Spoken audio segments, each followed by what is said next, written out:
for attending tonight's performance of Open through Stage Left. My name is Kyle Aschbrenner. I served as the assistant director and the dramaturg for tonight's production. And I have the honor of introducing the award-winning dramatist and playwright of tonight's production, Crystal Skillman. Hi. How are you doing tonight, Crystal? Good. Yes, I'm loving this new platform. I'm like just getting a little used to it. Cool. So we're going to be accepting some questions from the audience tonight. So if you're watching and you have a question for Crystal, go ahead and visit Stage Left Theater's Facebook page and leave a question there. Otherwise, I'm going to start with some questions that I had myself, Crystal, okay? Awesome. So I just wanted to start with the basics. When did you start writing? What called you to it? Writing in general or the play or? In general, yeah. Like playwriting, I guess. Yeah, I was always writing and creating stories, but I was also a visual artist, and I was doing a lot of photography and sculpture and a lot of things. And I was always in plays since I was 5 years old. But I was always in the background. I was like the squirrel, or I was in 42nd Street Without Taps, or I was in Pete's Dragon. If I got sick, they just gave the line to somebody else. And I just, wasn't really, I was part of the community, but it wasn't like my thing. And I never met a living playwright. So I was in some pretty cool things that influenced me, like Anyone Can Whistle, which is still my favorite Sondheim Lawrence piece, which is very political and very strange, and it closed after 9 shows, and a lot of wacky things. I was even in a lot of David Mamet stuff and Edmund and things like that. So, but I didn't know I hadn't written a play, and it wasn't until I was in art school that I took a class with Edward and Allen Baker. I love Edward. We couldn't be more different as playwrights, but he's a terrific teacher. And I cried when I wrote my first play, and I was like, I love visual art so much. What can I do? And at Parsons School of Design, where I ended up transferring, I was able to do a dual major between writing at with Eugene Lang in the New School and studying visual art and majoring in photography. So what happened was, in my internship, I got placed at Ensemble Studio Theater, and I became a part, and the artistic director at the time, he's not with us anymore, but Kurt Dempster, if you're here listening, he said, I think you're a playwright. I'm going to put you in Youngblood. And I was like, okay. And I had my first New York Times review 2 years later, and then became the deeper dive of my career of really honing my craft, because when short plays are fantastic, and this is like a long, it's a full length, but it's like a long one act in some ways. But that was a shorter piece. It was like 10 minutes. And I think then I began the journey of, what does it mean to write full lengths? What is it to be a playwright? What is it like to be a book writer? What is it like to write as well for animation or comics? And so my life just kind of began, and I just was on that journey with my friends, and I took a lot of workshops too. Probably my favorite was with Mac Wellman at Soho Rep. Nice. That's awesome. I was actually meaning to ask you about the comic book writing. I was wondering if that influences the plays that you write at all. Yeah, they tend to be very musical-like, and all mediums that I'm currently pitching for and meetings with, that's really my angle or thing. King Kirby, which is a 4-part podcast right now on Broadway Podcast Network, which tells the life of Jack Kirby, the comic book artist who created Fantastic Four and Captain America. That has a really great superhero soundtrack underneath it, which is not from the 30s and 40s and the time Jack was writing. I wanted Bobby Cronin, who I often work with, who we work with on the musical Mary and Max and Rain and Zoe Save the World, a play of mine. I wanted it to have that modern superhero sound, so you understood when I'm seeing this guy in the 30s at his drawing desk drawing, he's creating the future. He's creating what affects my life and pop culture. He's creating my T-shirt. And so I think about how sound can really influence the beats of a storytelling, and so a lot of people say my work is like poetry, or it has a musical sensibility. Certainly. So I work really well with musicals, I think, because of that. Yeah, that's definitely something that me and the director Bobby talked about, was the poeticness of your language and the way that your story flows. Yeah, we had a really fun time playing with that for sure. So I guess going along with that, I noticed when I was reading some of your other plays and just kind of scanning that you talked a lot about imagination. And in your author's notes, you always talk about like wanting to imagine stuff, or like that, like what exactly does imagination mean to you? Because I saw that with like Rain and Zoe Save the World, with Sleeping World, it comes up in Open a bunch. Um, yeah. That's a great question, Kyle, and thank you for reading so much of my work and all these beautiful questions.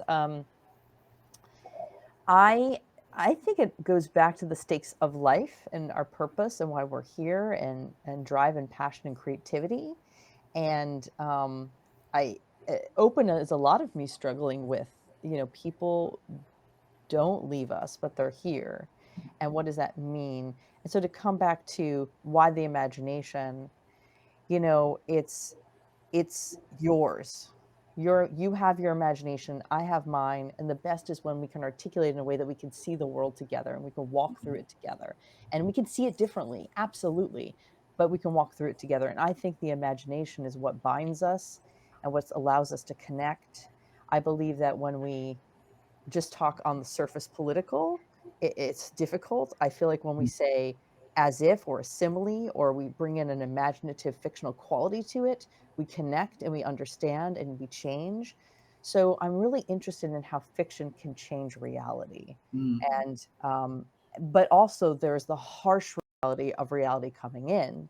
And that's, that was so moving tonight. I thought that was an extraordinary performance. And I thought, when she's failing in that last part, it's very difficult to watch. It's a very hard thing. But it's because she needs us and we need her.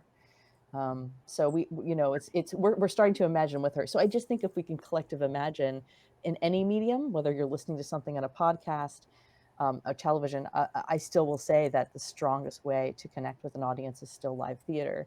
And this is live. This is the best thing about interpreting this time is that. But Mhm. that did get me through this pandemic as well. As I just began to imagine. I just began to imagine and live in fantasy. Every time we came back into reality, I was like, okay, I don't get it. I'm going back to fantasy. Yeah. Um, I don't get it, so I'm going to go back. I think the trick being an activist, especially with today, which is a heavy day, with the Mhm.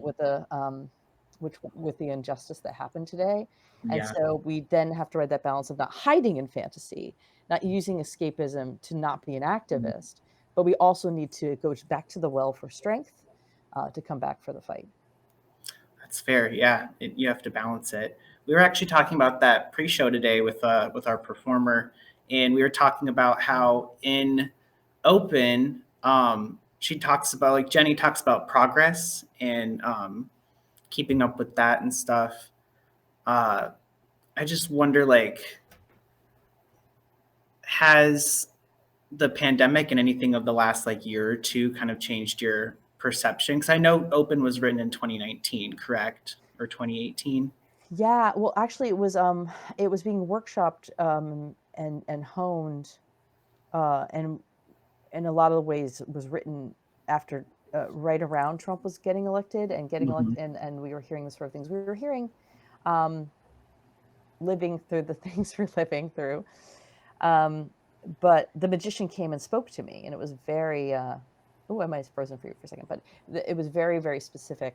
And it was the opening lines of the play, Right. and so I just went on that ride, and to come back to has it changed? I would say that people understand. This happens often with my work. I don't know what it is about it. Rain and Zoe is about climate change activists. I showed this play to producers in 2016 did not understand the play. Audiences did. I once had one talk back with that play, and the artistic director, I'll name it. It's Oregon Contemporary Theater. So, but I'll have it on record that the audience, it was asked, and the artistic director wasn't there, and it was asked, "Do you have any questions about this play?"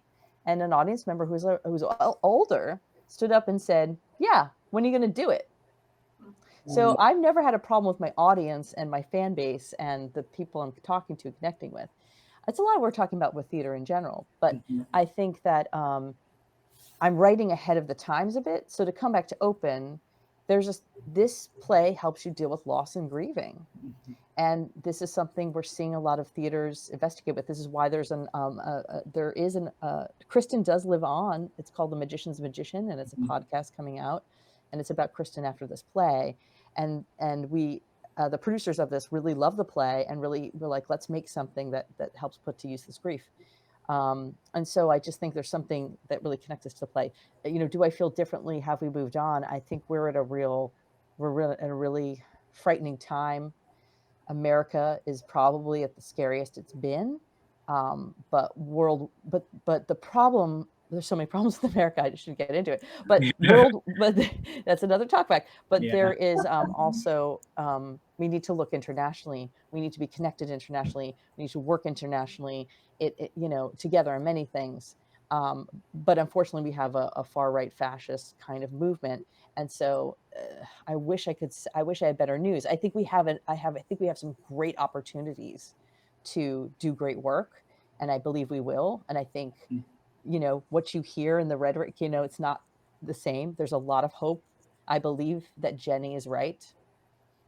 I believe that we go through these times, and we go through these times to progress and to have truths heard and understood. They may not be understood in their time, but they pave the way. And so I think we're definitely on the road, and I think we just need to keep working together to ensure that people can be safe.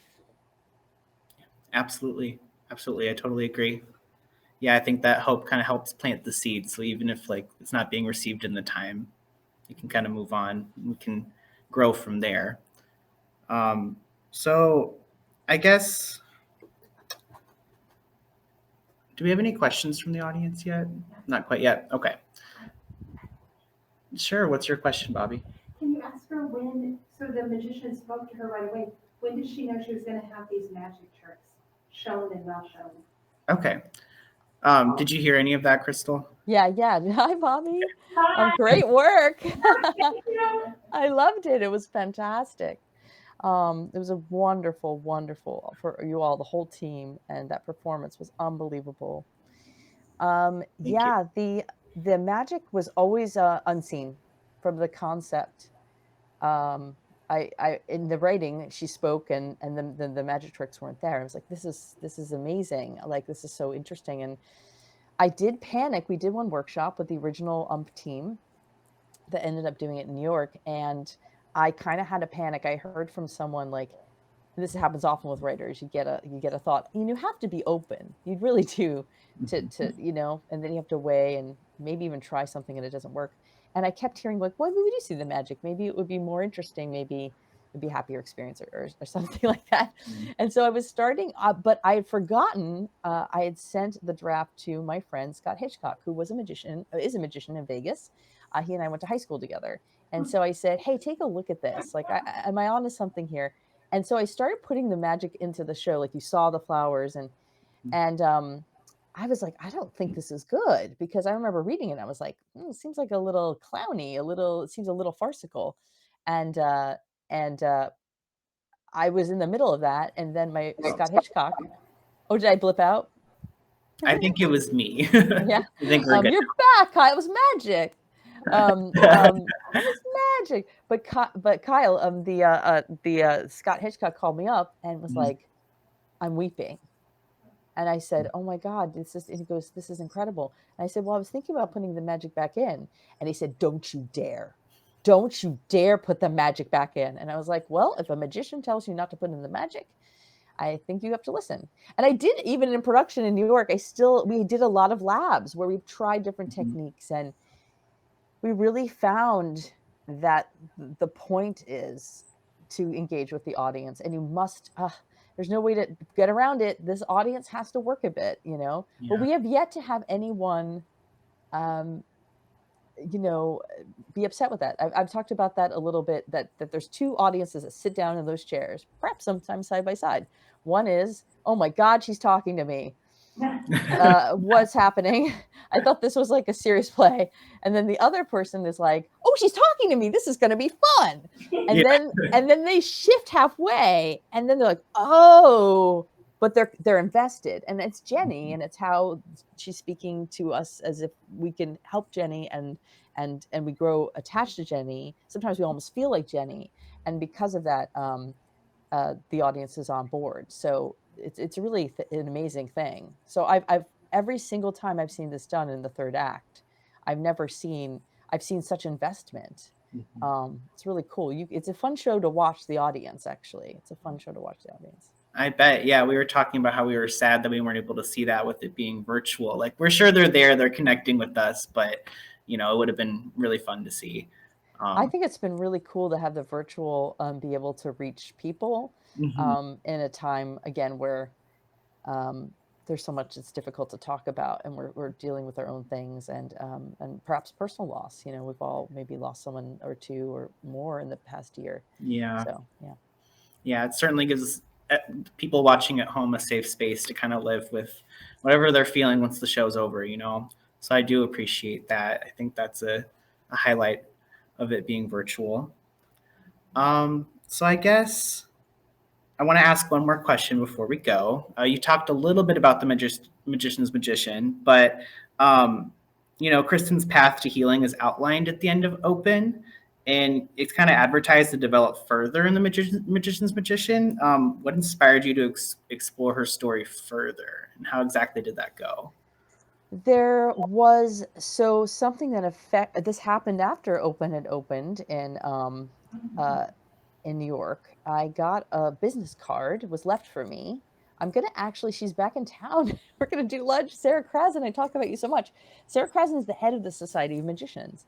And so she left a card, and I was terrified. I'm always terrified. I'm like, oh gosh, I do right by the magicians, And she wanted to talk to me, and she loved the play. And she said, well, what do you need? This place should be everywhere. Like, what do you need? And of course, I'm thinking like, oh, American theater, it's so hard. It hadn't been licensed yet. It hadn't had all these things or opportunities. And I didn't know anything. I don't even think the Times Review come out. And she goes, there's a lot of us. She goes, we're all around the world. Let me know what you need from the magicians. And I was like, I just remember that really made an impact on me. And that's what opens the magician's magician. So what's great about the magician's magician that I'm excited about is you see Kristen as a YA author putting to use her feelings in the book. The first book has come out, and it's a series of 8. So, but it's always precarious, making sure they get greenlit one to the next. But in the pilot, she's visited by the Society of Magicians, and they indicate that what's happening right now, a lot of our issues have to do with magic has been corrupted, that the center of magic, which they have to find, which was the origin of magic, has been polluted in a way. And so they need her to find it. And they know that Kristen knows where it is because she wrote it in her book. So there's a lot more about the fiction within here, where she talks about the 2 boys and everything. So that book had come out. But the thing is, Kristen was channeling, not unlike how I wrote this play. And she's like, I made it up. I don't know what you're talking about. Like, I'm not able to provide you what you need.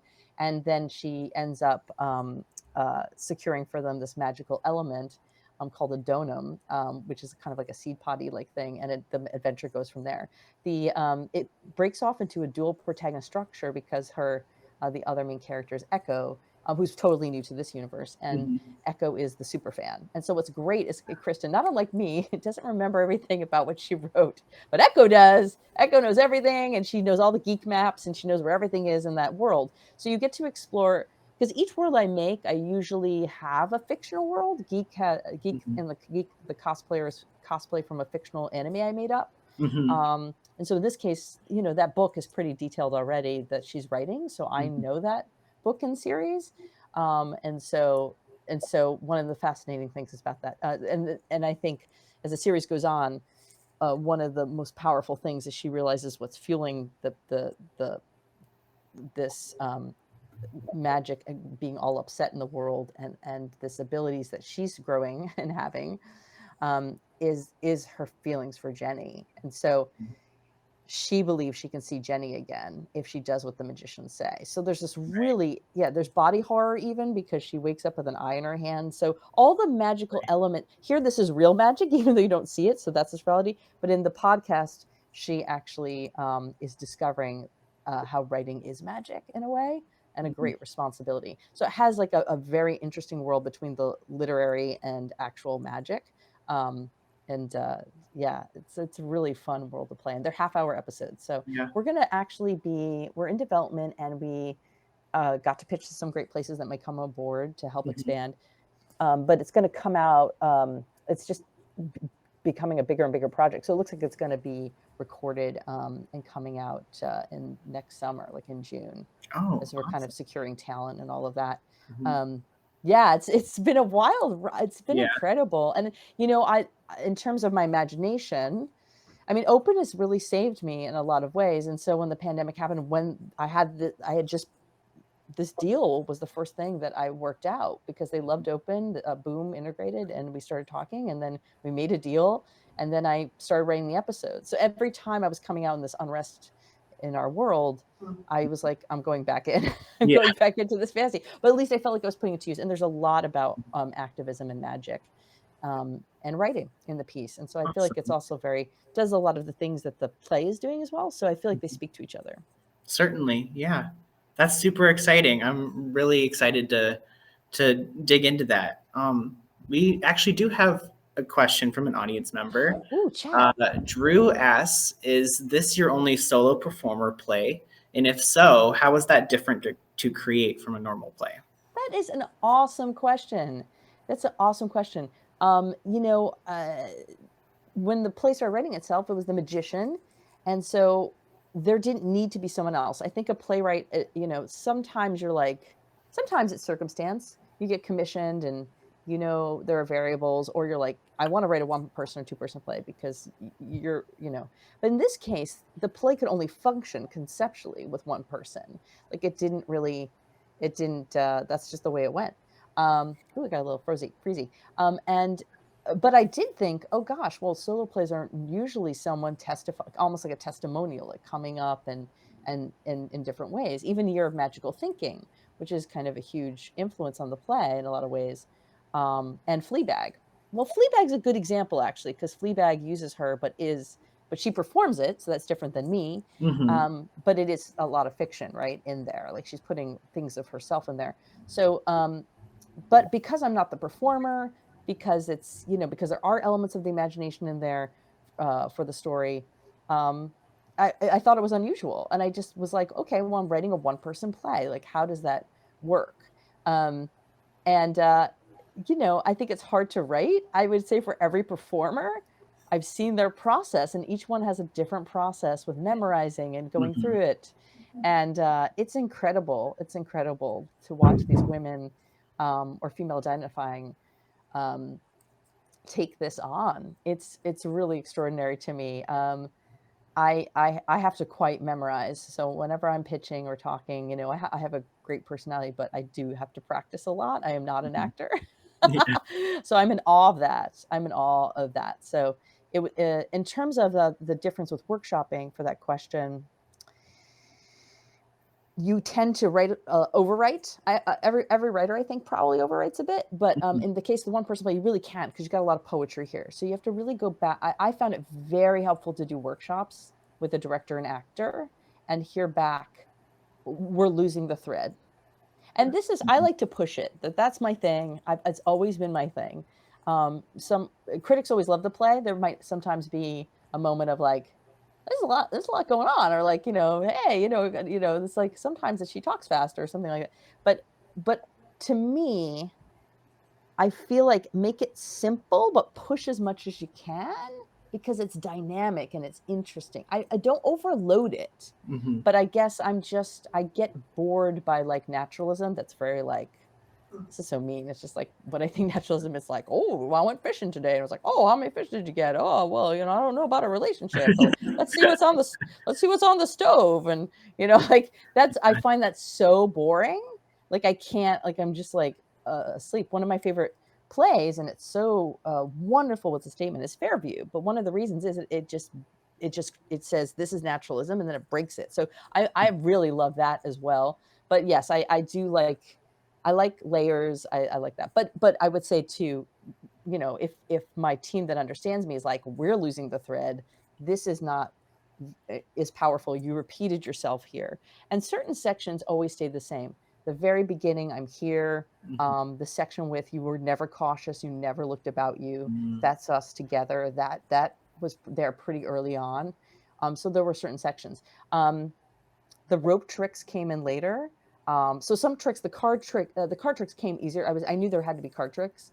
It took a while to get down the pattern. So also to answer the question, the last thing I would say with this particular play, the story was really great. Sometimes I had tricks going on, but early workshopping, we found I was not integrating the beats of the trick into the writing. And so I really had to go back in. What is a shuffle? If I'm shuffling, how am I talking? If I'm juggling, how am I talking? Am I, so I kind of, and the story, it's this magic, look over here, but don't look over here. And so, that was the challenge. That was a real challenge.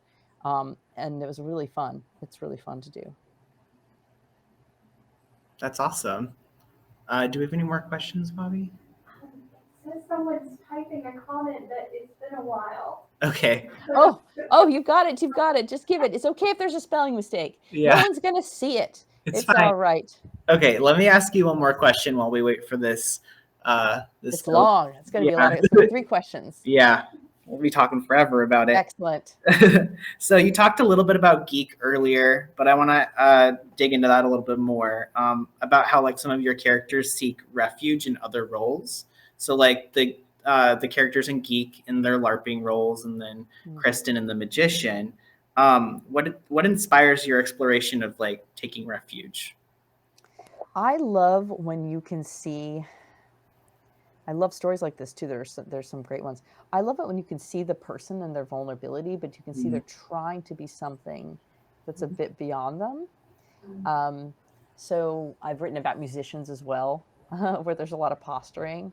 And so I like that, because I guess that's how I feel. I was born in California, so I have a little bit of a dreamer quality, but I also have this neurotic New Yorker quality because I mostly grew up here, since I was 6. So I think I was always drawn to artists. I lived in a world where I was again, going to theater at 5. I don't know how this happened. I went to a school with no grades. I went to all schools, but like somehow I've always convinced people like, math is pretty cool, and I kind of dig science, but like I just want to write, man, and I just want to like do theater. Like, can I do that? And like, I don't know. You cannot do these things now, so I just don't know what that was. It's not like I didn't do homework, but I just somehow convinced people like I need to go to the dark room now, and I need to make these photos. Like I just was like almost like my own agent. Like early on, I don't know what was happening. So the act of creation just fascinates me, and it fascinates me. And I guess I was always watching other people and how difficult it is to be that ideal. And are you really being the ideal of yourself, or something you crave, or something that gives you hope or inspiration? And for cosplayers, it's incredible to see what it feels like to say, I feel like this, and today I can be this. And I could put those things together. And then that's cool enough as it is. Like maybe I walk through the halls unnoticed, and I'm going to go into this anime character outfit. I'm going to have a big blade and 5 heads, and I'm going to walk down the hallway of the con. And however, you're going to meet 5 other people dressed the same way, and different ways. Maybe some made their outfits, some bought it, some did different things. But it creates community. So I think there's also just how creation and imagination and playing different roles brings people together. I think that's the key. I think that's how, when I talk about safety, that is safety. Like, how is it that we can all play together, see each other? It's by playing a song and you get it. It's by wearing a costume and you see it. It's by doing these tricks and you love these tricks. And so there is an element that I'm just really fascinated by, in that kind of give and take and creating community. I will also say too, like it maybe goes to a larger thing that always comes up. My stuff comes up a lot in Rain and Zoe, which is because Zoe pretends a lot. She knows a lot, but she doesn't know a lot. And she's an effective activist, but she's a young activist. and she doesn't research camping before they go and things like that. They're things that are kind of easier, but she could tell you all the statistics on pipelines, But is in my work, there's always a sense of like that relationship between the individual and community. And I think there are times where that really doesn't work and things break. And then there are times that's wonderful, because I believe the individual must be strong enough to help the community, but the individual must also listen to the community. And so I think a lot of my work also has to do with when people step beyond themselves and maybe go too far and say they're doing something for the sake of doing something, and then they realize, am I really doing it for myself? And what is that relationship? Right. Oh, that's awesome. Thank you so much. That was the question I was most excited to ask about. So Cool. it looks like our alleged commenter is no longer writing. So We'll make up the question. We'll dream on it. yeah. So we'll forever ponder what this person was going to ask us, but It will haunt us forever. but I guess that's a good sign to wrap up. So thank you so much for agreeing to do this and for talking with me, Crystal. I've really appreciated it. I've had a great time. Yeah, wonderful, Kyle. Great work. This team is great. Thank you. Thank you. And thanks to everybody who stuck around for the talk back. And go ahead and follow Stage Left for updates on future productions. We hope to see you soon.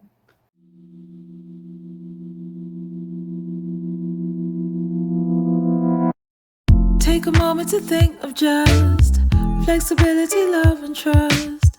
Take a moment to think of just flexibility, love, and trust. Here comes a thought that might alarm you.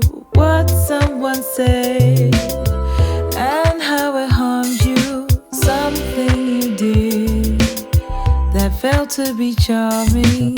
Things that you say